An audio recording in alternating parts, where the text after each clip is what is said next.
of birth, freed from the fire of decay, freed from the fire of illness, freed from the fire of death, freed from the fire of sorrow, freed from the fire of lamentation, filled with the ultimate bliss of Nibbana, filled with the ultimate bliss of Nibbana, filled with the ultimate bliss of Nibbana. May I and all beings in all worlds be freed from the fire of suffering, freed from the fire of discontentment, freed from the fire of exhaustion, freed from the fire of not getting what one likes, freed from the fire of clinging on to the five aggregates, filled with the ultimate bliss of Nibbana, filled with the ultimate bliss of Nibbana, filled with the ultimate bliss of Nibbana. May I and all beings in all worlds be freed from the suffering of sansara, freed from the disease of sansara, freed from the fear of sansara, freed from the fire of sansara, freed from the burning of sansara, freed from the sorrow of sansara, freed from the lust of sansara, freed from the clutches of sansara, filled with the ultimate bliss of Nibbana, filled with the ultimate bliss of Nibbana, filled with the ultimate bliss of Nibbana. The sensual worlds are in despair. May I and all beings be free from the sensual worlds. The form worlds are in despair. May I and all beings be free from the form worlds. The formless world are in despair. May I and all beings be free from the formless world.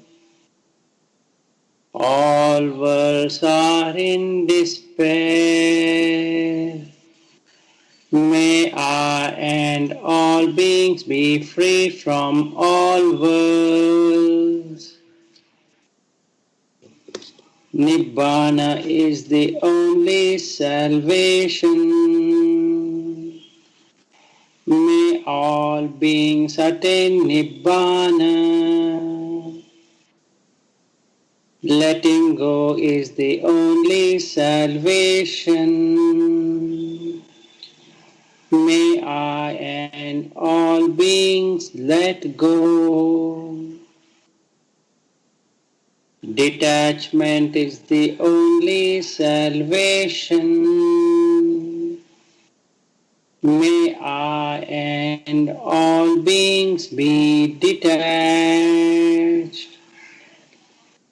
Being free is the only salvation. May I and all beings be free. Nibbana is the only salvation. May I and all beings attain Nibbana. May I and all beings in all worlds be freed from the bondage of lust, freed from the bondage of aversion, freed from the bondage of delusion, freed from the bondage of Mara, healed with the eternal bliss of Nibbana, healed with the eternal bliss of Nibbana, healed with the eternal bliss of Nibbana. May all beings assembled here, in person, in body, or not having any body, being just born or going to be born, in search of body, not in search of body, let all attain peace, let all attain Nibbana.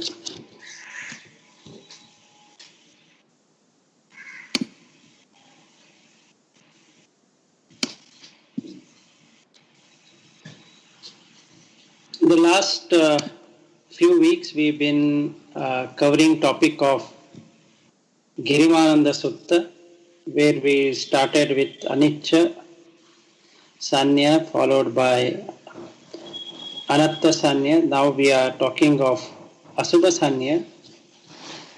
So in the last session, we ended with Vakam or the kidneys. Before I proceed further, I would like to show my sincere gratitude by worshipping the Buddha, Dhamma and the Sangha. Namo tassa bhagavato arahato samma sambuddhassa. Namo tassa bhagavato arahato samma sambuddhassa.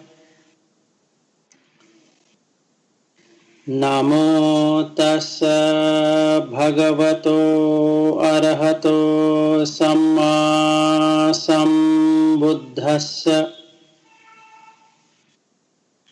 Buddham saranam gacchami, dhammam saranam gacchami, sangham saranam gacchami, dutiyampi buddham saranam gacchami, dutiyampi dhammam saranam gacchami, dutiyampi sangham saranam gacchami, tatiyampi buddham saranam gacchami, tatiyampi dhammam saranam gacchami, Tatiyampi sangham saranam gacchami. So let's proceed further on the continuation of the Asubha Sanya. So as explained in the previous session held last week, the Asubha is A plus Su plus Bha, Bha representing the Bhava or becoming. Su is good, A is not so good. So the various organs uh, which get developed ultimately takes us to the wrong or the bad deeds. So before I continue further, I had forgotten to call all beings and then make them formally assemble here. Samanta Chakkavalesu Atra Gachantu Devata Saddhammam Munirajasa Sunantu Saggamoghadam Dhammasavanakalo Ayam Bhadanta Dhammasavanakalo Ayam Bhadanta Dhammasavanakalo Ayam Bhadanta.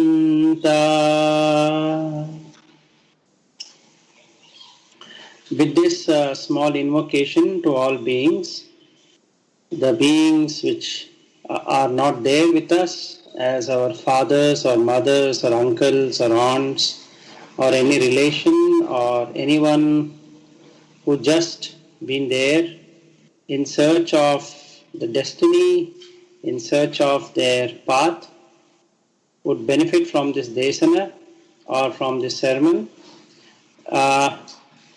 This is not I am doing this desana. It is about the Buddha Dhamma. So basically, I don't own anything of this. It is the Buddha's teaching, which is so profound, so pure.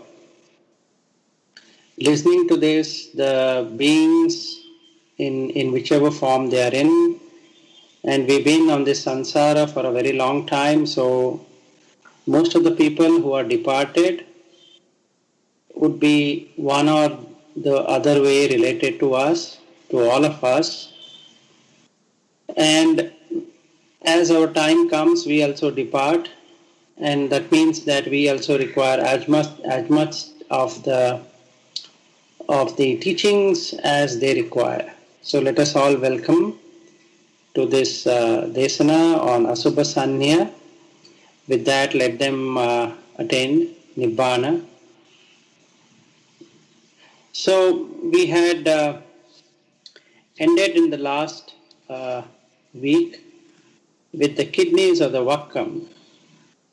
So now let us continue our journey onto Hadayam and end with Muttam, that is urine, if we can complete in the next 1 hour or so. So what is this Hadayam? Hadayam in English is heart. But the Nirukti, Pada Nirukti of that is Had Ayam. Ayam means mine, I. To take myself and establish a seat within oneself and say that this is I and this is why I am here. So if we are very conscious, sometimes when we observe let us say a boy is looking at a girl, suddenly he feels his heart is pulled towards the girl. Similarly, the girl sees the boy and then the same thing happens. Actually, we celebrate Valentine's Day, we celebrate so many of these lovely, when we say love, generally we show the heart symbol. So, we are not aware why this heart is so important. So, there are two kinds of heart. One is the mental heart, which is residing inside the physical heart. And nobody can see this mental heart. In the Pali, it is called as Hadaya Vattu, or the seat. Hadaya is the heart. So, this heart is where the emotions starts. This is the same heart where we take decisions. So this decision making comes from the chitta or the thoughts which get formed. These thought gets formed based upon what is the form or the rupa which gets generated. So let us say the same example where the boy is seeing the girl, and this would have happened to all of us. The first time we see attractive, anything attractive, can be a watch, can be a computer, can be a girl, can be a building, can be a food, can be a music, can be anything. We feel something in our heart. Suddenly something happens and we get pulled. So that pulling is happening because of the habit what we have created now, or we have created earlier, or we might have created through generations together, through our parents or uncles or aunts or like that. So through the relations what we set in. So we generally like whatever we think is likable to us, to the person. So the person A, when he looks at his enemy, suddenly in his heart there is a burning sensation. I think you would have observed when we are losing our cool or anger is coming, suddenly there is a burning sensation within the heart. So this had I am means I within myself, there is some vibration which is created based upon what input is coming into that membrane of the heart, Hadayavattu, or the seat of the heart. So then the mind, that is part of the chitta, creates an entity to show what you need to do. So the person starts doing something about it. So the girl is attracted by the look of the boy. Now she will try to smile, or she will try to show some way of her interest. If the boy is interested in the girl, then he does the same thing. He starts following her, and the girl notices it in her heart. Even though she has not turned back, if she is liking his movement, and she wants him to follow. So very slowly, the girl then meets the boy, or the boy then meets the girl, and then what happens? We call it as love. But actually what is happening is there is an impression in the Hadayavattu, and that liking or disliking happens. So when the liking happens, we get attached to that feeling. So that I am consists of Rupa plus Vedana plus Sanya plus Sankhara, and then the Vijnana is the experiencer, which is really experiencing this meeting of boy and a girl. Similarly, in the other example, where I was talking about the person A disliking person B, suddenly there is fire in his heart. All the memories of this person, what he had done to him, comes to his vision all at once. That is, the chitta picks up all the information from the vijnana, which is nothing but the consciousness of the experiencer, and then brings it together to him to show that this is what this person is. So immediately there is a vibration. It is in Pali, if we say it is kampana, which happens, and then the person's facial expression to the blood, how hard he should breathe and how fast the blood should flow, automatically happens. If that girl sees the boy or the boy sees the girl, immediately there is a rush of blood into the face. So we call that as blushing. So if we have seen, when the girl sees the boy or the boy sees the girl, the friends would generally try to rag the boy or the girl, saying that, why are you blushing at that girl? And he says, no, I'm not blushing. But your face says so. So his lips to his face, his eyes, and the entire part of the body totally changes, because now he is desiring that object. So the Hadayavattu is now vibrating violently to get that mental image which it has made. So when the boy is walking towards the girl now, his heart is pounding faster.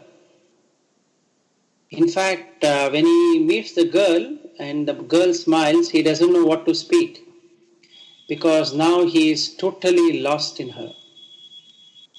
Same thing happens with the girl.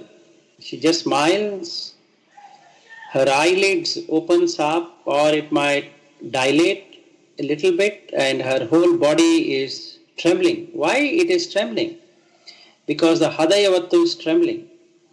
So it is vibrating so violently that the entire body vibrates. So this happens whether we like something or we don't like something. There is a violent movement which happens in the heart. So one thing what we need to do, if we were to see our breath at that time, it will be so shallow. We actually don't breathe at that time. The whole body is exhausted. It wants to possess it or it wants to get rid of it. So let us say I'm in my most hatred enemy's place, or it so happened that this enemy has come to me to meet his friend who is my friend. Now what happens? My heart is pounding faster. I don't want him to be there, so my heart has now taken over. So the body, the entire body is now standing on the beating of the heart. At that time, all the senses comes to a standstill, and this heartbeat can be heard by that person. He wants to somehow get rid of him, because all the images he is seeing as a vision is what this person did to him as a hatredness. Whereas what is happening to the other person as his friend, he does not feel anything at all. He feels loving towards him. He feels, oh, he's such a nice friend. After a long time he has come to meet me. So his Hadayavattu is vibrating with love, so much of love that he wants to do so many things to him. Let us say I were to then tell my friend, you know what all he has done to me. What does this friend say? He says, he's not done anything to me. I don't know, you have misunderstood him. Why don't you both speak to each other? Now let us say I speak to this so-called enemy, and then he apologizes. Then what happens? He says, you know what, Vilas, I had spoken about you in so and so, you have misunderstood, I never meant it that way. Anyway, this mistake happened. So my ego gets the boost, and then I stop. Immediately the heart, that vibration which had a dvesha or hatredness, is now transformed into an energy of liking. So this is how we keep on shifting between one state to another. Why we shift to that state is because of the Hadayavatu. And Hadayam, in this Had plus Ayam, Hadayam, that's what happens. So either we start liking and we start disliking. When the person apologizes, the dislike becomes liking now. Why? Because now he has apologized. That means all the memories, all the vision which I had as an enemy of mine, with one apology, it has removed that. So my suffering is gone. So now the Hadayavattu will start vibrating with loving kindness towards him. Now if another person comes and tells me that, look, this friend of yours who was earlier enemy has caused a problem, then I say that no, even I had thought like that, but now he clarified and I'm very much pleased that he has not done like that. Maybe you should speak to him. So what is happening is, if we were to seriously consider, the sanya or the perception is changing, and that is what vibrates as a vedana.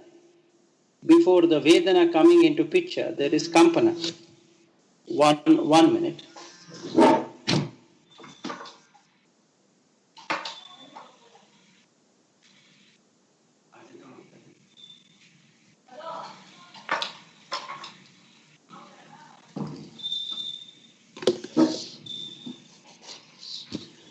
So, if we were to observe it very deeply, the hadayam is one thing which keeps on beating either with raga or with dvesha.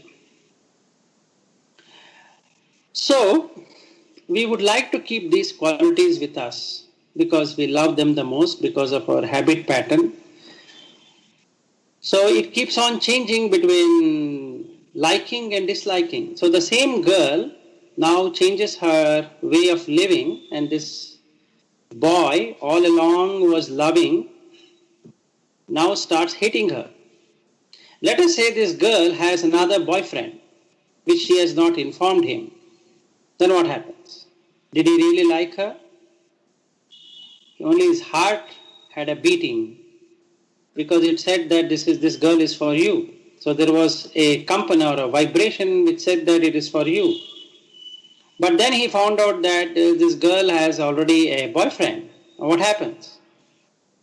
His hadayavattu is now changed to something else. So the bhava or the becoming is now changed at that very moment so he's now entered into a jati, which is the birth of hatredness. So the same girl, now he starts suspecting. So what happens is that now whenever he sees the girl, he has a burning sensation in his heart. Earlier there was the same burning sensation, but it was a love. So the burning sensation remains the same, but the reaction to the burning sensation is either treated as love or it is treated as hatred. So this is something very profound we can observe, which happens with us all the time. If you were to buy a watch, if you want to buy a cosmetics, or you want to buy anything, or anything in material, or anything as a human being, if you want to watch, even if you want to watch a movie, you can see how your heart pounds or how your heart beat changes based upon what is shown to you. So the information is coming to the eyes, but it is registered by the hadayavattu, which is the seat of the heart. And then depending upon what is happening there, your heart will vibrate accordingly. So the physical heart is one thing, then the mental heart is another thing. So it is not possible to prove that where this mental heart would be.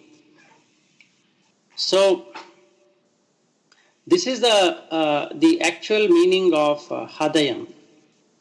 Now after spending time on Hadayam, let us now move forward to yakanam. The nirukti of that is yakanam. So, what does liver do? Liver will actually, using the bile juice, it cuts the food particles. It will consume, it will ensure that the body can then consume. So what here is happening is that we are replacing the good qualities with the bad qualities. So now you see how you might wonder, how does this work? How come bad qualities, good qualities are coming into picture here? So what was there in Hadaya? If it is good qualities, you develop good qualities. If it is bad quality, you develop bad quality. So where it is getting developed? It is developed in the heart. But where it is felt in the stomach. You can observe that. There is a saying called butterflies in the stomach. I think you would have heard about that term being used in various stages or states when the person is. Let us say a person is going for an examination, he is writing a paper, or a child is writing a paper or an exam. What is happening in the person? The person is anxious to see whether his preparation is now put to test. So the test paper is given to him. Now whatever he has memorized, if that comes or not.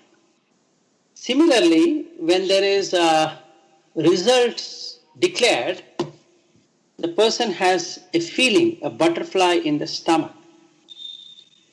So it actually breaks down the Nibbana. So every time we get anxious, every time we feel the pelima, we find that it has cut the Nibbana, because now there is no peace. We only find ourselves in pieces. So what happens is, depending upon what is being felt by the heart, which is burning with what it should get, we either develop bad qualities, and most of the time it is bad qualities because we are behind the pleasure.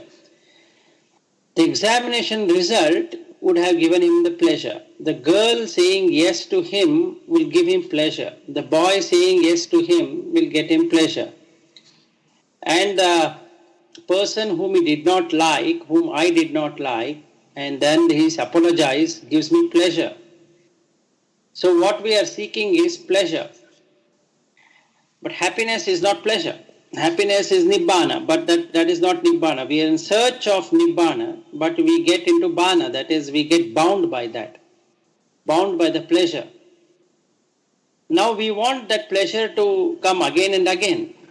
So, Yakanam basically makes things very, very painful and pitiable, because we want to get the object of our desire. All of us are in search of whatever we aspire, we should possess.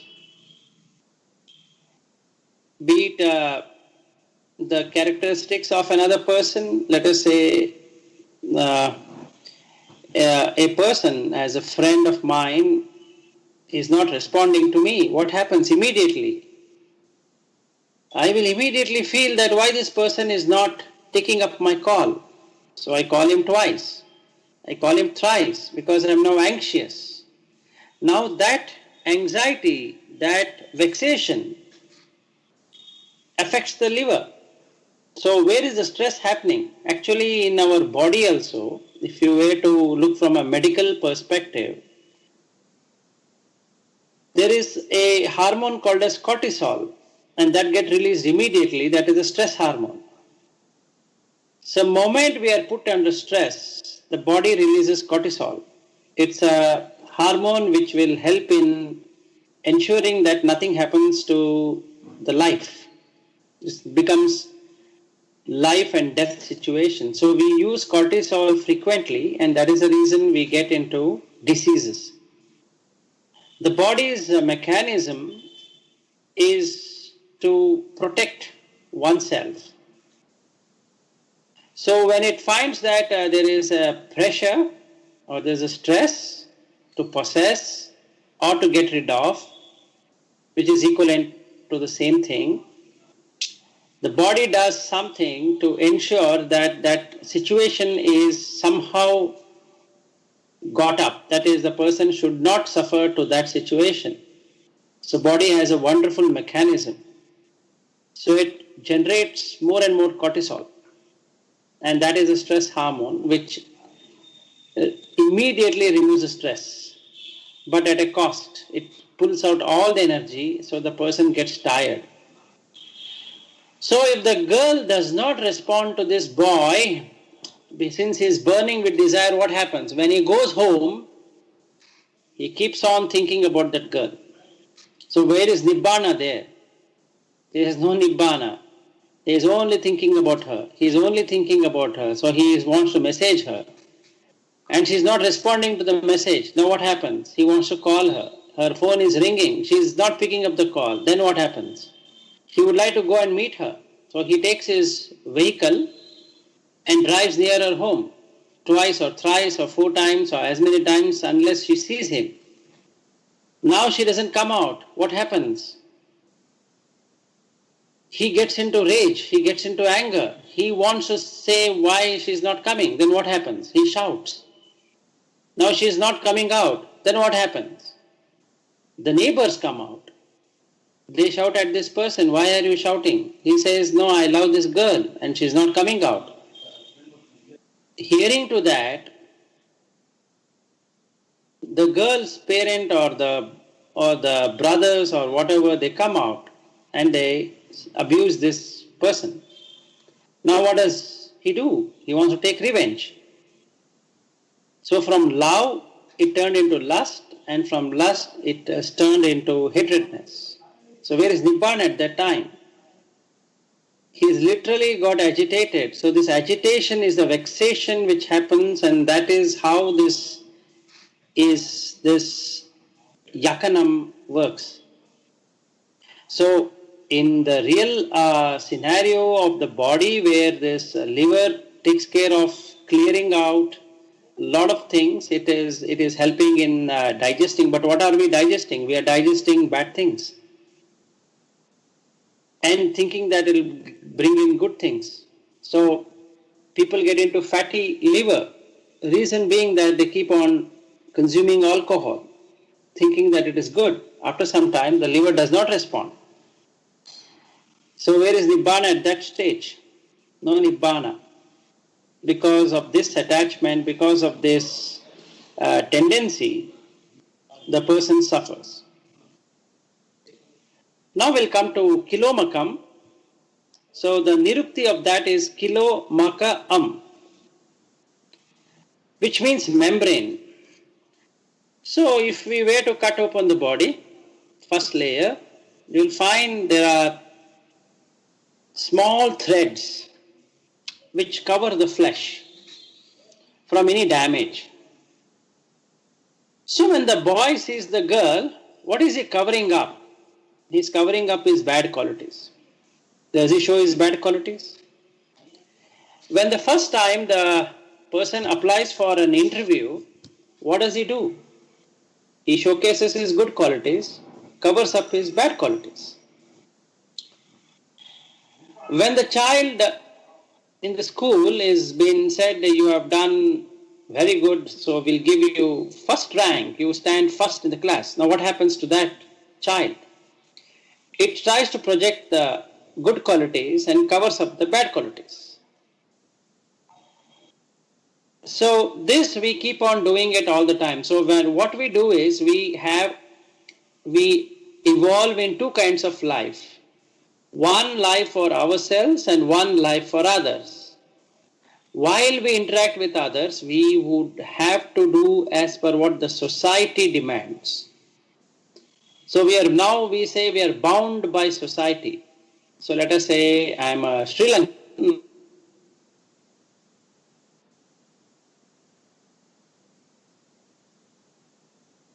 am bound by, I'm within the neighborhood, I am bound by that. And within that, I am bound by the family. Within that, I am bound by outside family, then inside my family, then myself. So this myself have to take on different role. So if I am a plumber, I am doing a role of a plumber. If I am doing a husband, I am doing a role of a husband. If I am a father, I am doing the role of a father. If I am a next door neighbor, I am doing a role of next door neighbor. So we pretend to do something which we are not. So that is how we cover up. We basically cover up our qualities or the gati, which is nothing but the basic characteristics or habits. So we observe from people and try to exactly imitate what that other person is doing, and then we call it as culture. So when we say culturally we are this, it means that everybody almost follows the same thing. So when there is a flag shown to somebody and then everybody stands up, so as a child I am told that this is so and so country flag and this is our national anthem. So you need to sing it every day. Okay, so the child starts singing. It doesn't know what it is doing, but it has to do whatever has been said to it. So somebody says that, this is your family and your family consists of all of these people, so you have to live to your family's expectation. So this person starts pretending to meet up to the family expectation and he doesn't know what he himself is. But what he fears is that if he does something, his family might not accept to it. So the same thing happening with every nationality. So we can say we are, I'm Sri Lankan or an Indian or a Pakistani or a British or I'm an American or a Russian, Australian or whatever it is, we are bound by that. That binding up the true nature is the kilomakam. So what is that we are doing is we are showcasing something which we are not. The moment we start showcasing what we are not, there is stress. So with stress, there is pretension. With pretension, we have to do one or the other dasa akusala kamma. So we might have to lie, we might have to try to please someone, so we might then have to use some words saying something to someone that this person did like this or that person did like this, or he was talking like this about you. So pisuna vacha. Then I need to use harsh words because depending upon the culture, when I say it is in our culture. It is in our culture to use harsh words. It is accepted. Then I have to talk about politics, then I have to talk about sports, I have to talk about general affairs, I have to talk about how the countries are doing and how the cricket match is and why Sri Lanka could not win the match and why India could not win the match or why that could not happen, why this could not happen, why this government is good, why the government is bad. So I keep on spending time on doing all unnecessary things which takes the Nibbana to the farthest level. That means you cover that Nibbana up in such a way that the person doesn't even know there is something called as Nibbana. So from then onwards it all lokiya, that is the worldly. So that means I create my own world and cover everything up within that world. Now what I am doing is to live my world. So anything that comes against it, I don't stand. So I don't like it. So I want to ensure that somehow or the other that person's world is finished or he accepts my world view. So this is the exact meaning of kilomakam. Then let's come to next one, pihakam. The etymology or the nirukti of that is pihakam. Piha is making oneself lower and pihakam is the mindset of it. So in English it is called spleen. Okay, so I will have my mindset so much lower that I don't mind doing anything to get it. So as a human being, from our schooling, the first time the child goes to the class and then it brings in a information that the child has been asked as the best. So the parents of that child has no problem. But the child which was not said as the best, and then it cries and it comes back to the parents and says that, look, I am in my class, there is one child who is said to be the best, but I am the best, but the teacher is not accepting I am the best. What does the mother and father say now? They say that, look, when compared to that child, you might not be the good. So what is happening? There is comparison. So pihaka is exact meaning is to compare and be distressed with that. So I will have to first lower my mindset. That is, I start comparing. I don't take it as it is. When I don't take as it is, so I develop an attitude to keep on comparing myself with others, my situation with some other situation. So the child, let us say, is in first grade and goes to second grade, third grade, and endlessly into different grades in the school, is graded based upon what it is doing at that point in time. So in some cases, the parents are called in the school and notice is sent that his child or her child is not doing well and they should talk to the child. So what should the parent do now? Now the parent does the task of comparing because that is what the teacher has compared and said, when compared to so and so person, this child's English is not good, or this child's grammar is not good, or this child's arithmetic is not good, this child's knowledge about science is not good. So then you need to do a tuition. Why a tuition required? Because to make that child understand. So, but is that child tuned to understand that? That nobody is interested. So now the child's mindset is lowered. It feels the pain that it is not able to compete with others. So now, because of the comparison, there is this, what is happening is competing. So it feels that I have to compete. So now what it does, it has to use one of the 10 dasa akusala. It might steal, it might, that is, borrow, it might copy whatever the person is doing, or tell lies, tell something. So let us say the child has failed the exam, he'll come and say that I have passed the exam to the parents, fearing that if the child were to go and say that I have failed the exam, the parents would be very upset. So what it does is that it takes the mark sheet and then changes by pen, and wherever, let us say that he's got 5, it makes it 55 as a marks. And it erases the total and then adds up the total and shows to his parent that it has passed the exam. Then the child is caught by the principal. And then the parents don't have time to really check it and the parent is called to the school. Now what happens as an initial outcome? The father gets very angry or the mother gets very angry and they slap the child. So now what happened? In the front of the principal, this child is beaten. So now the pihaka, lower mindset, comes into picture. The child starts hating. So this hatredness now fills into it. And it continues to hate its parent, it continues to hate the teacher and the friend. So now because of the comparison and the competition, the person is in pain. Isn't that happening around us today? If you really see, all that we are doing today is to compare ourselves with others or compete something with others.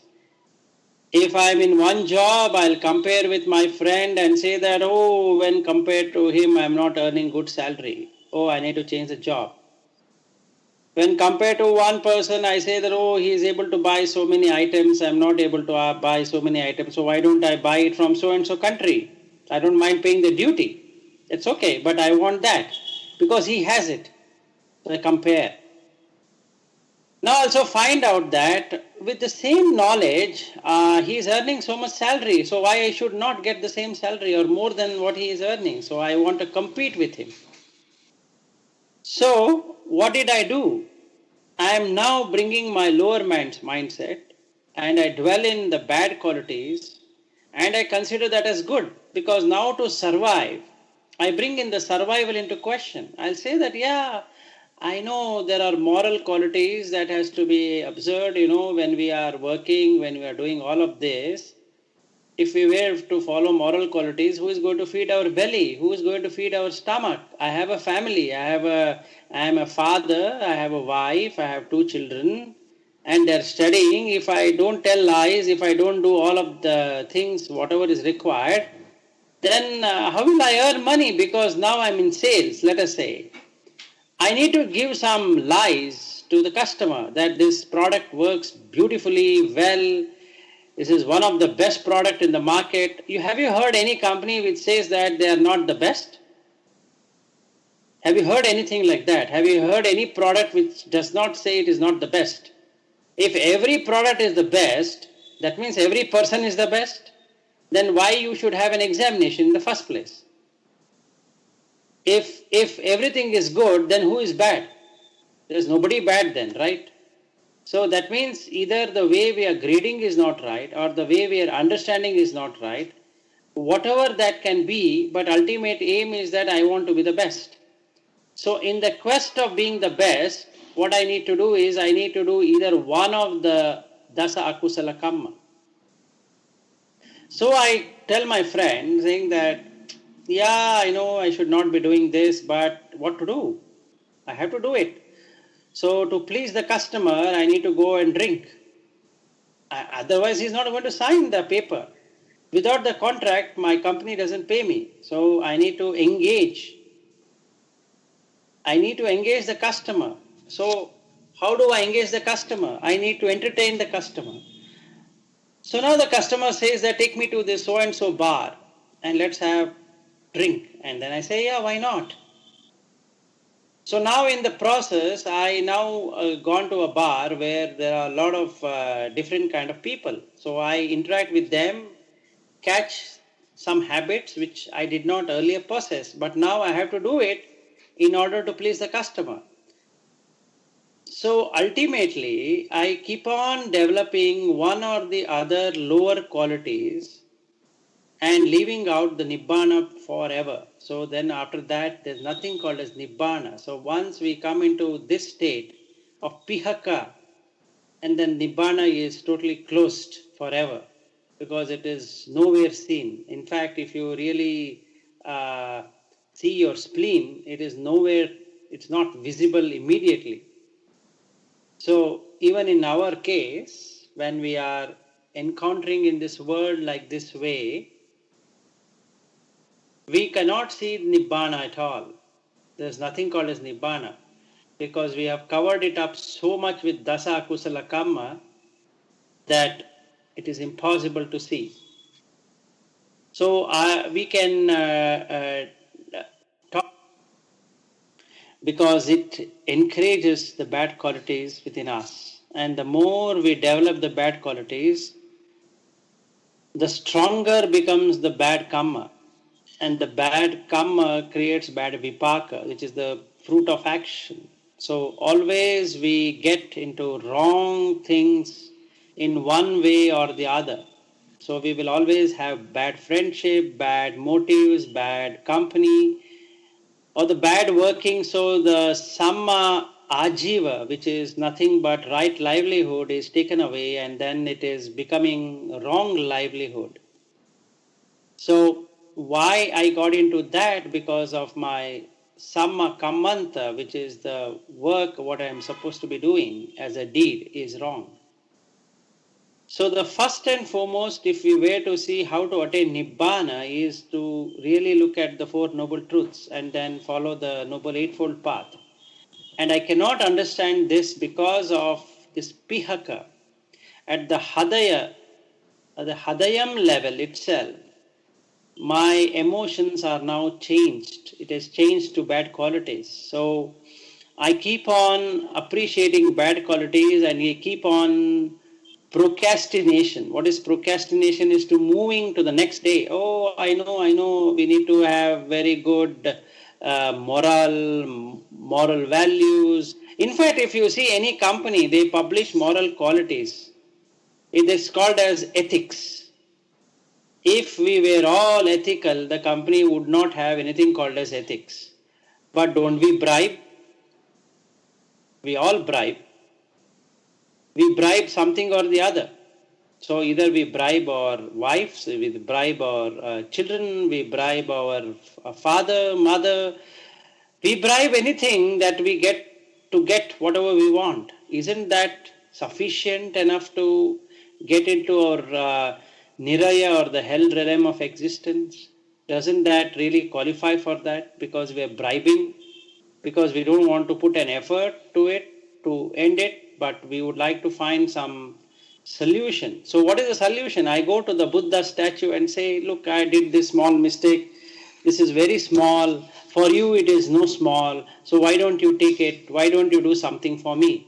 I have heard that you are the peerless one. You are the most profound one. You have done so. That means I keep on puffing or encouraging or putting praises to Buddha because I want him to take the bad qualities what I have generated.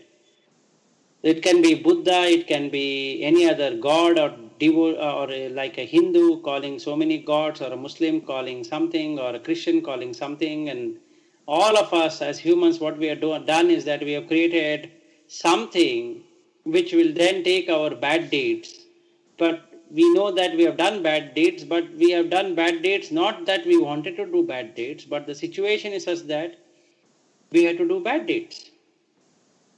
So I give that as an excuse. I say that, look, I didn't want it to hurt that person. But you see, in this world where money comes in, or the property comes in, or this comes in, that comes in, how can somebody be pious? How can somebody be moral? I understand that we need to have the 5 precepts. We have to follow that. But in this world, when we are dealing with people, that sometime I have to break my sila. So I am willing to break my sila because that's the situation. So I say panatipata, but I will do panatipata. That is, I will not kill the person physically, but I will kill his name. I tarnish his name. I'll say that, look, this gentleman is not good. I keep on saying that to a lot of my friends. And what does the friends do? They believe me because they are my friends. Let us say if that friends were to support him and not support me, all of them become my enemy because the hadayam. Again, going back to hadayam, what is happening? There's a burning sensation. Burning sensation of desire to disown that person, disown that situation, and convince others to also do the same thing, but the others are not doing it. And this is how Buddha tried to explain anicca. Now, this is not to my liking, is based upon what is happening in the hadayam. So we keep on punishing ourselves to safeguard ourselves. And we keep on doing dasa kusala kamma one after the other, and that covers up the entire Nibbana forever. Because then we are caught up between the kama chanda vyapada and visiki ichcha. Because we would like to now do bad deeds, thinking that sometime we will have to do it and that is better. So the dasa samyojana, that is the binding into the bad realm of existence, become more and more. So the dasa akusala kamma then creates this dasa sanyojana, which will make it difficult or make the Nibbana so hard, it's like a wall. Now I cannot see anything at all. So this is called as pancha nivarna. Nivarna is nothing but the curtain. So now there are thick curtains. I can't see Nibbana at all. All that I can see is kama chanda vyapada. Kama chanda is nothing but the desire of sensual desire. Vyapada is to have an aggressive mindset which will create the dvesha or the aversion towards what is happening. Like that I will have different. So I might have sloth, I might have torpor, Then I have this, I can create a kind of agitation which will then make me feel remorse of what I am doing. I should say I shouldn't have done this. I shouldn't have done this to my friend, but what to do? The situation is such that I have to do it to my friend. I don't want to do this to my wife, but what to do? She's like this. So I want to change my wife now. Now the wife cannot be changed, so let me go and marry another wife. Now this husband is okay, but he doesn't bring in good amount of money, but I want to buy these kind of perfumes, I need to stay in this kind of hotels, I need to stay in this kind of apartments or the building, but this husband of mine is useless, so I need to marry another husband. Oh, this is not good, this food is not good, so I need to change the restaurant. So everything we do is to develop bad qualities within us in quest of pleasure. So what are we actually hunting for? Pleasure. So we have become animals in terms of hunting for pleasure, because pleasure is what makes us happy. If we don't find anything pleasurable, that is something what we have to now disown. So this disowning attitude is the pihaka. So let's now move on to papasam, that's lungs. Now what does lungs do? Have you really observed? As the air enters into the lungs expands. As the air goes out, the lungs contracts. Aren't we doing the same thing with our life? As soon as we get something as we desire or aspire, what do you feel? You feel very light, very happy. Wow, I did this. And I want to tell this to another 100 people that, you know what, today I did this. It can be jhana, it can be eating, it can be sleeping, it can be yoga exercises, it can be gym, it can be exam, it can be anything. Anything that can be sensually experienced, our lungs expand, and then that is how we also expand. So a person might say, hey, why are you expanding today so much? He says, I can't really explain my feeling. Oh, so nice. Oh, what happened? And he says, you look, I went into jhana and then I saw this, I saw that. It is so nice. And then other person says, now he compares with himself, with that person who is saying this. He says, when will I get this? Well, I don't know, but I got this. So what happens to this person? He feels hurt. And what happens to this person who is saying that? He feels very happy. Didn't he create the dasa akusala kamma now? Didn't he get into trouble because of the vyapada what he has created?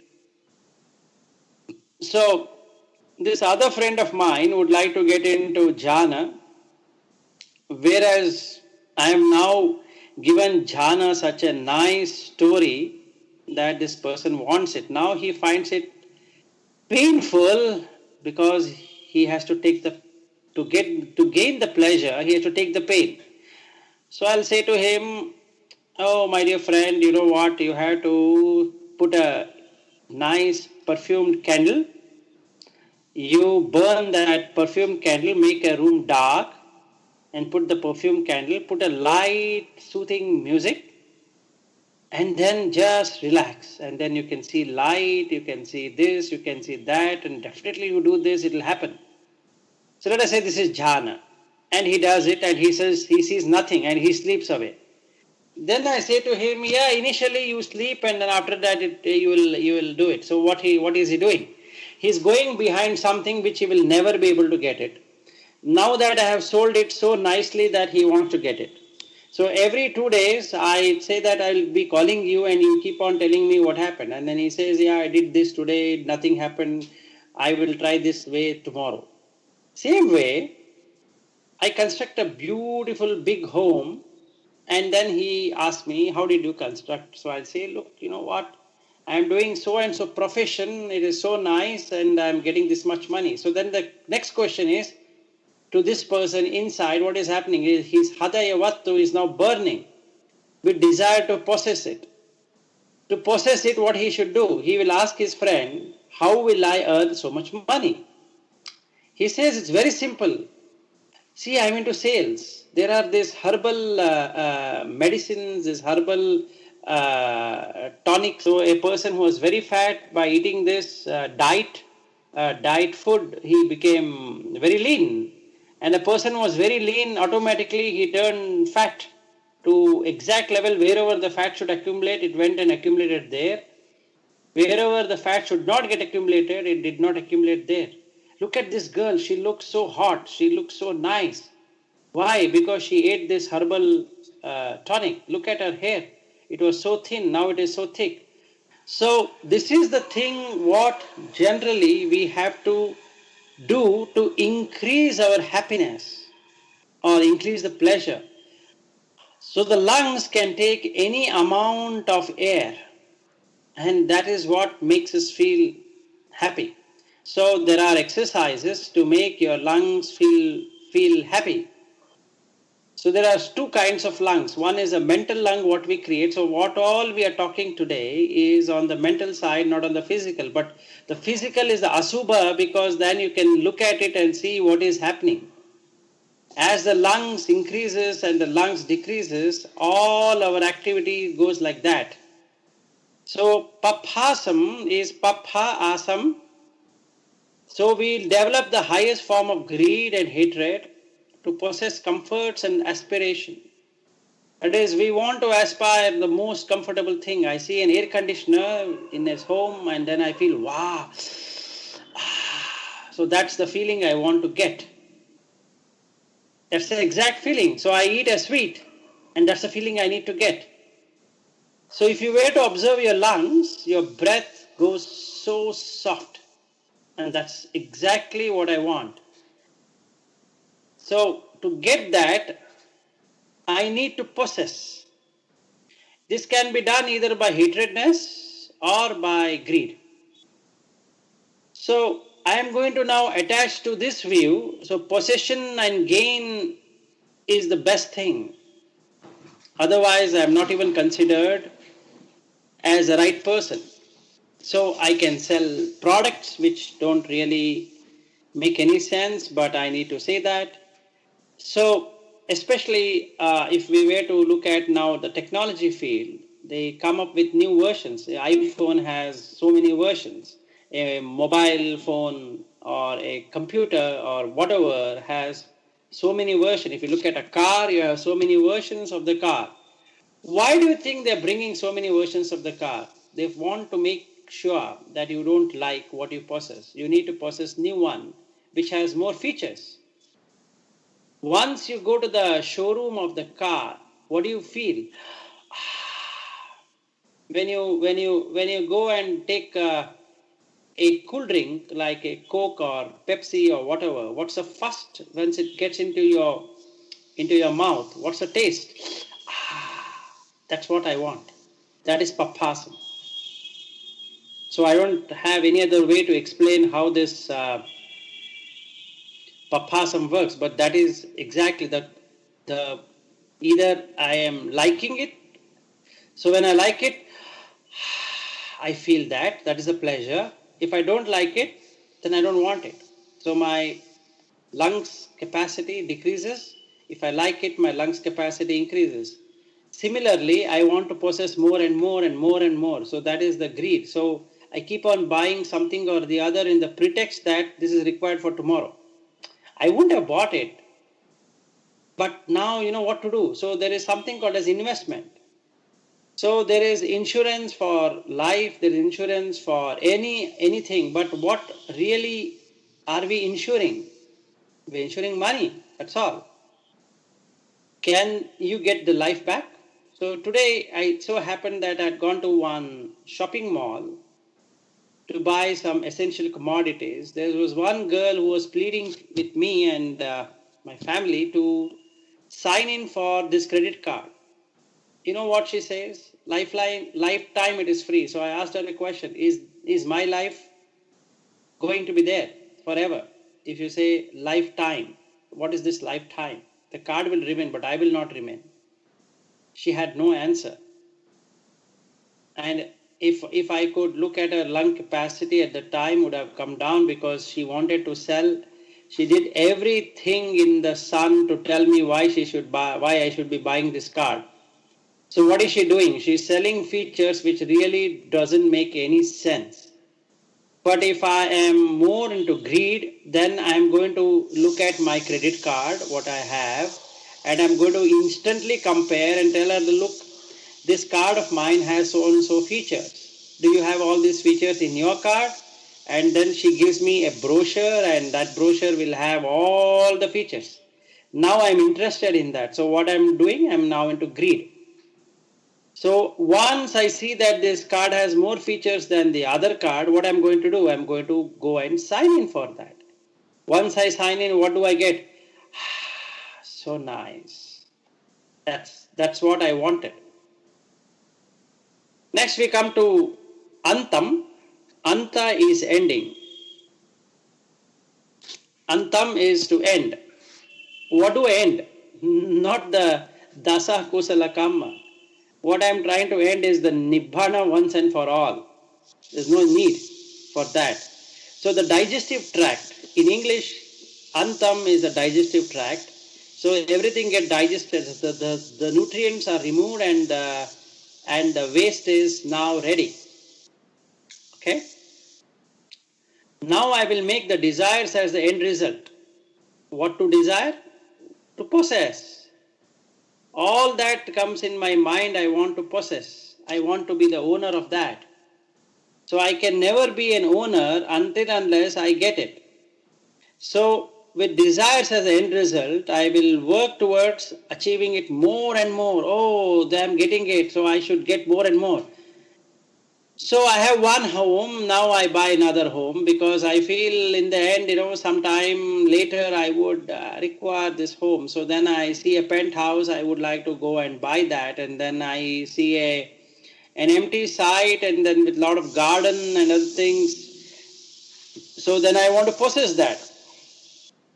For which reason I need to earn more and more, and then I buy that. So what am I doing? All of this is Rupa, Vedana, Sanya, Sankhara, Vijnana. That's all I'm doing. But I don't know it because I have removed the Nibbana forever. So I keep on buying something or the other in the pretext that it is required for tomorrow and this is an investment, this is gold, this is, this is so nice for my children. So I will make 10 homes, 20 homes, then I will have a yacht for myself. So whenever I go on a holiday, I can enjoy the yacht, and then I go for snorkeling, and I go for all kind of weird habits, create weird habits, and then I want to go for rafting, then I go trekking, then I go swimming, then I am interested in visiting different countries, understanding their cultures and history and this and that. So I want to engage myself more and more in Rupa, Vedana, Sanya, Sankhara, Vijnana, and keep on comparing the different Rupa, Sanyas, Vedana, Sanya, Sankhara, Vijnana in each of these places, and trying to say that, oh, I was here. So today I'm in America, tomorrow I'm in part of Europe, then I'm somewhere else, and then I'm in, let us say, Sri Lanka, then I'm in India, then I'm in Australia, then I'm in Africa, then I'm, let us say, go to moon, and then maybe go to Mars or whatever it is. So I keep on increasing my desire. Oh, I saw this. So how about this place? Oh, I've not seen this. So why not go there? Oh, they say that this is going to cost this much. Oh, no problem. Let me earn for that, and then I'll go. Why am I earning? To enjoy this. So let me go and enjoy.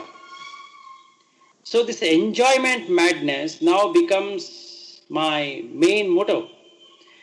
So I will now want to enjoy the taste. So I will go to Starbucks coffee, have a Starbucks because it is in US or any other place, and then I find, and then I go to another place, like I go to Cambodia and ask for Starbucks. And they say, we don't have Starbucks, we have something called Star coffee. You would like to have? No, I'm searching for Starbucks. Because now I become habituated to it. I've seen people who get habituated to McDonald's, they get habituated to Pizza Hut, then they get habituated to Domino's, they get habituated to so many things which they believe that it is true. And They also do the same thing. They are now multinational gains, so they can have the shops or the outlets in all the countries. They say whether you buy in US or you buy here, you buy anywhere, it is the same. Is that really so? It's not. But aren't they fooling you? Absolutely yes. But I want them to fool me because I also do the same thing. So now we are all together. So that is antam. So I am now moving totally to the end of it. So that ending is antagunam, mesentery. So it's almost gone. There's nothing, no essence left at all. It's all the waste. So I'll develop qualities which cater to the sense pleasure. The only thing in my life left is to enjoy the sense pleasure as much as I can. So I will come up with a theory, what to do, we have to earn for a living and then we require all of this, all the properties, we are trying to secure ourselves. Yeah, I need some insurance, I need some mutual fund, I need some shares, stocks, I need money, I need power, I need to grow, I want to become so and so, now I become vice president, but I want to become the owner of the company. And if I do all of this, it is so nice, I need to possess, I'm still so and so age, I have another few more years left, so let me keep on possessing. After 60, that's the time I want to get into Dhamma. Because you know what, I need to do all of that also. I need to now create Punya Kamma. Now I don't know whether I would have developed the Apunya Kamma or not, but then I know for sure that I need to create some pious deeds. So then what I do is, I will do once in a while Dana, and once in a while I do Sila, and once in a while I do Bhavana, because I am told that I need to do the Dana, Sila, Bhavana have to be cultivated. Oh, after 60, what else to do? I am going to do that now. So I attend sermons, I attend Desanas, and that is one way. Then I create the Sila, so I will accept 5 precepts. Now it is easy because now I am no longer going to office and earning, and my children are earning, but I am not earning. So all that I can do now is that all that what I have earned, I can keep on spending to pilgrimages, places, I can go here, I can go there, I can now do 100 different things and say that this is what has to be done. So what did I do with my life? I have now compartmentalized it. So first few years I enjoyed because I had to enjoy. What else I need to do? I am doing all of this for enjoyment. Nobody can remove enjoyment out of me. So I am enjoying. Now after 60 years, to 60 to 80 years, to 20 years, I will do all kind of these deeds. So this is another entertainment channel. So this is called as spiritual entertainment. So I hear to various talks, I hear to so many different things which are happening and I feel so happy. Am I not doing antagunam? The guna, that is the deeds itself, is totally destroyed. It is no longer there. So what am I doing with sila? What am I doing with bhavana? I don't even have any bhavana at all left. So basically, I have killed Nibbana to the limit. That is, I have removed the Nibbana itself. And whatever I have removed and whatever the dana, sila and bhavana I am creating, and I find it is Nibbana, because that is how within that I need to do. What if I die then? I believe no.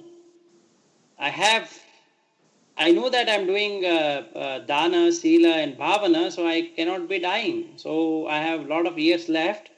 So I will sure that I can erase out the negative deeds what I have done with this dana, sila and bhavana. So I'll develop bhavana and I will do all of that. So this belief that nothing is going to happen to me is itself avijja. So I have never understood the Buddha Dhamma at all. So what I have done is that I have made it into a compartment. The moment I create a compartment in my life, be it in whichever age, it is antagunam. So we are almost at 8 o'clock. So we have many of that to cover. So I'll cover Udariyam, stomach, and then I will end the session. For today, in the next session, we can take the next set. So Udariyam is nothing but stomach. So what does stomach do? It digests everything. So you have acid. So you burn out everything, basically. So I will kill the aspect of broad mindset which have developed. Alert from system is over. No better. So I will actually kill everything. The stomach kills aspects of broad mindset or giving up mindset in dana, sila, and bhavana, and I become a miser. I don't want to give anything at all because now I'll give to people whom I think are eligible to be given. So the dana now goes to those people whom I think are eligible. If I think they are not eligible, they should not be getting at all. So that is the mindset what I'm coming into. And sila also, panati pata or adinna dana. Yeah, I need to do it, but to our people. But if it is somebody else, I need to kill him.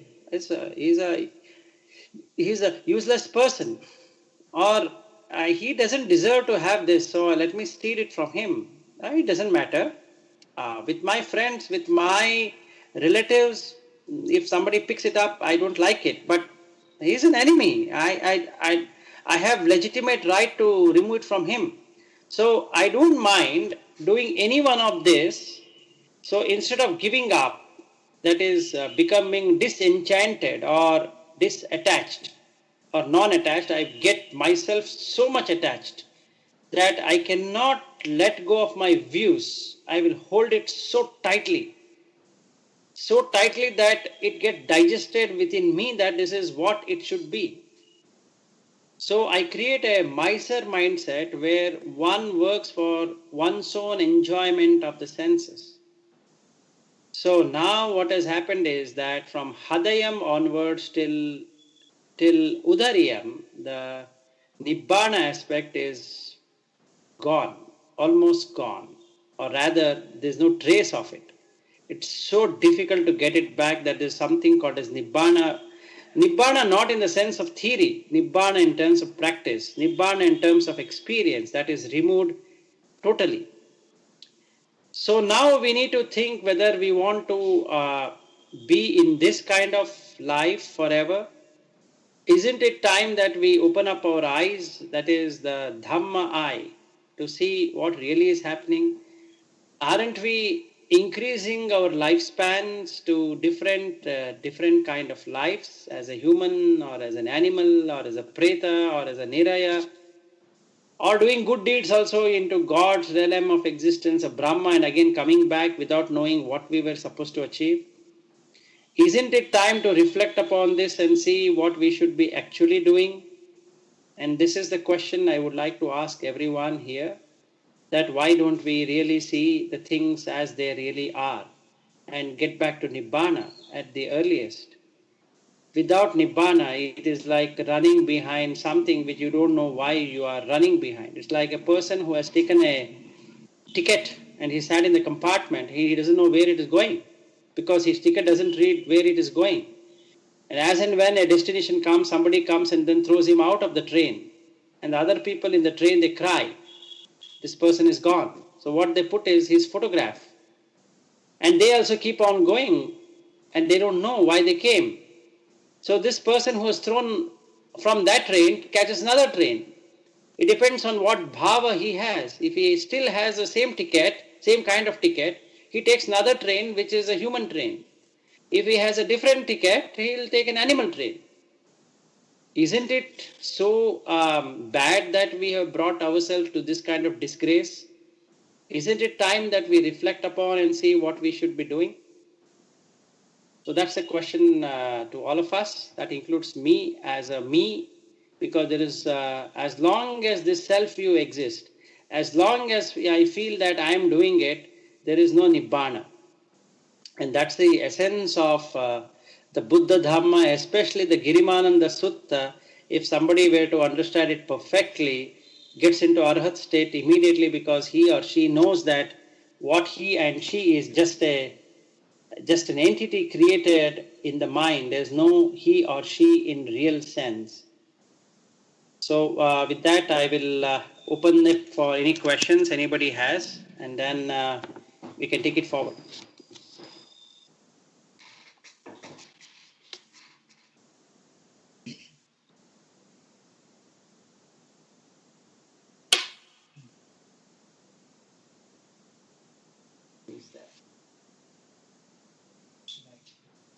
Good question.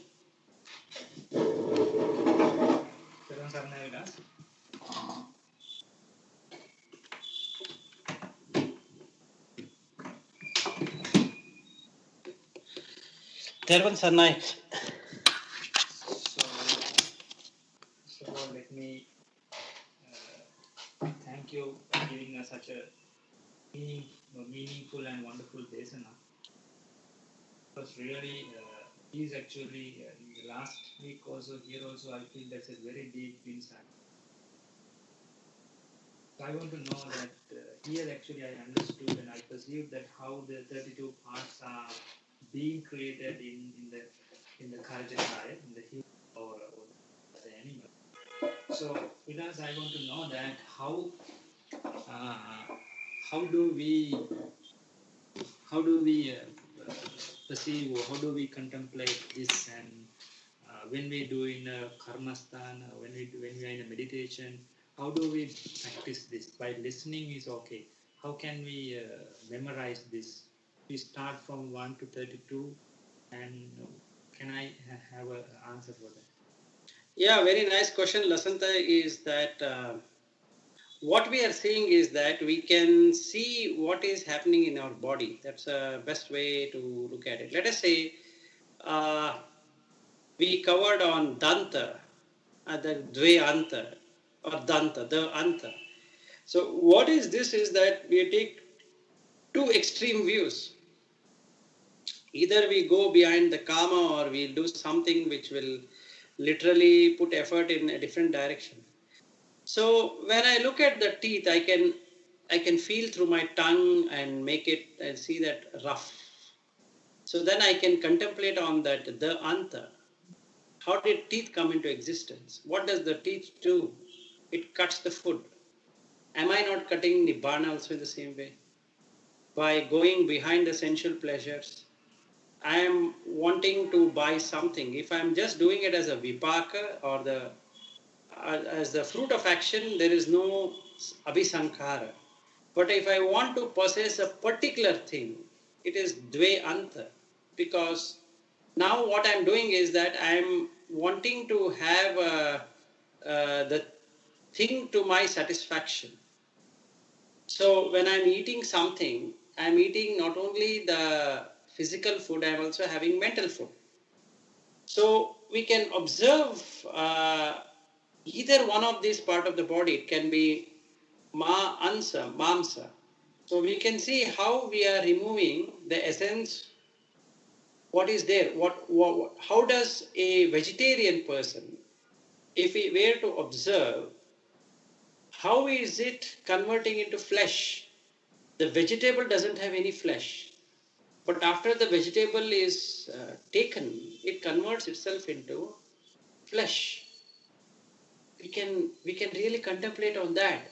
It's very easy, Lasanta, to contemplate how do we get this flesh.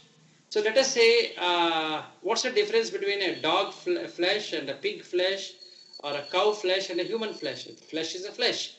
If you were to keep flesh, all the flesh, combine them, nobody would be able to say which is which flesh. All of these animals and the human have eaten the vegetables. How did it convert into flesh?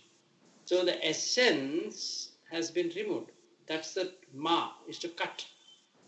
So each one of these 32 parts of the body, we can look at from what we have, what is the function of that.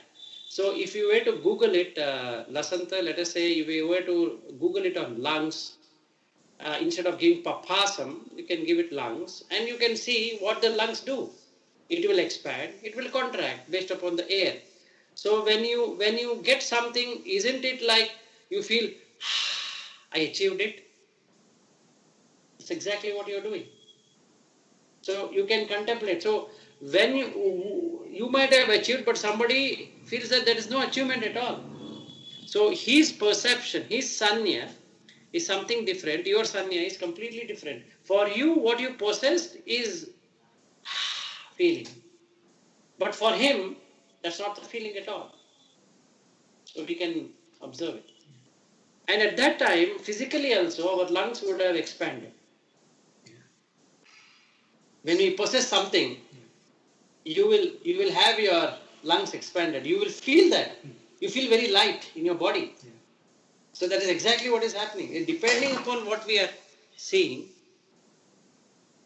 there is an expansion or contraction.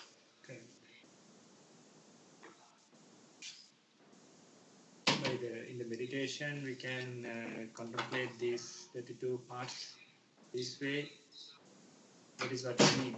Yes, in the samadhi you can do that. So first and foremost, we should get into samma samadhi, and then you will be able to see within your body and within outside. So ajjatta bahidda, that is outside and inside, you will be able to see how this. So that's the reason why Buddha uses ajjatta and bahidda. Ajjatta is inside, bahidda is outside. So bahidda, outside, you are doing it based upon what is inside. You require that feeling, you require that vedana. That vedana can never come without sanya. So first I want to create the sanya that I am achieving. That is my achievement. Then the body reacts accordingly. I want that feeling. So if I were to buy a land, and for a cat or a dog or a cow or a pig or whatever that land is to shit, it doesn't have any feeling towards that land, what I have bought. But for me it is high value. Why? I have given a value to it. So I say that there's a market. So I have purchased it at X price and I am believing that it will go to X plus 1 price or X plus 2 price, X plus 3 price. If I wait to sell, I am going to make good amount of money. If I buy gold, for somebody who doesn't have any interest in gold, for him it is just a metal. But for me, it is a precious metal, right? So when I possess, what is the feeling I get? That's exactly the feeling which happens in the body. So you need to have that samadhi. So it's easy. It is not difficult to get into that. So we need to observe, why are we liking? It can be mobile. So Samsung mobile versus iPhone versus something. How are we getting interested into it? The job of the phone is to make a call. Maybe we have some features, right? We can call on Wi-Fi or whatever, but that's basically a call. But we get attached to whatever we like, so that hadayam creates that vibration, saying you need to possess. So there's a burning sensation, and we can feel it, Lasanta. When we like that object, you can feel it within yourself that this is what is happening. Yes, there is a feeling, actual feeling. When an enemy comes, there's a feeling. When the result is coming, there's a feeling within the heart. Correct? So if you see that, that is how it is working. Yes. Thank you very much for explaining all the 32 planes and some parts of the 32 planes of the human body.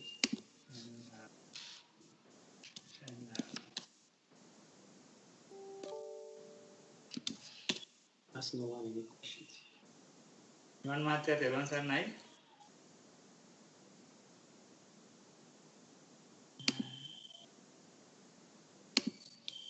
නිවන් මහත්තයා තෙරුවන් සරණයි.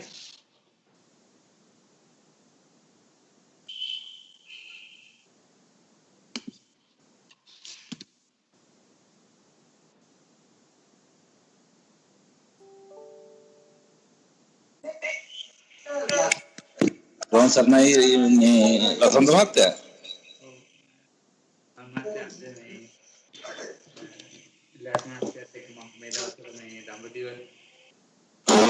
කරන්න හිටියේ ඊට පස්සේ අවසාන දවසේ අද විලාස් මහත්තයා මේ දේශනාව කරන වෙලාවේ යාලා ගෙදර ඉඳන්ම සම්බන්ධ වෙන්න පුළුවන් වුණා. right. මහත්තයා මේ සම්බන්ධ මේ අසුබ සංඥා සම්බන්ධව ඔබතුමා මොන හරි ප්‍රශ්නයක් ඉදිරිපත් කරනවද? මට ඒක තමයි අර ටෙක්නිකල් පැත්ත පොඩක් දැනගන්න තියෙනවා. අර කෝටිසෝන් ගැන කියපු මේ සම්බන්ධතාවය